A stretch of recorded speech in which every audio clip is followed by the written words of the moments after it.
பாருங்க, கைத்தொழில் நிறையா இருக்குது. கைத்தொழில் ஒன்றை கற்றுக்கொள், கவலை உனக்கில்லை ஒற்றுக்கொள். இது வந்து ஒரு சின்ன சின்ன லப்பர். இந்த லப்பரில் இருக்கிற அந்த பிசுரை எடுக்கணும். பிசுரை எடுத்துட்டு இந்த உள்ளே இருக்கிற இந்த அந்த பிசுரையும் எடுத்துடணும். எடுத்துட்ட பிறகு அதெல்லாம் இப்படி போடணும்.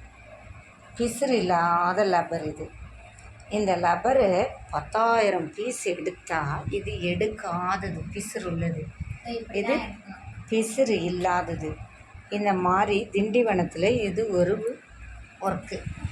அப்போ நம்ம இதை எடுக்கும் பொழுது இதை எடுத்து கொடுத்தோன்னா இந்த 10,000 பீஸுங்களையும் எடுத்து இப்படியே அழகாக உட்காந்து எடுத்து கொடுத்தோன்னா இடுப்பு வலிக்கும்.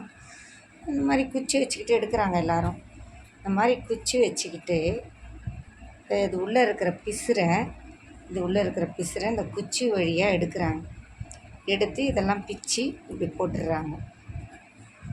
பிச்சு போட்ட பிறகு பாருங்கள், இந்த பிசுறு இருக்குது, இப்படி எடுத்துடுறாங்க. எடுத்துட்டு இப்போ இது உள்ளே இருக்க இந்த பிசுரையும் இதை இப்படி எண்ணிடுறாங்க. அவ்வளோதான்.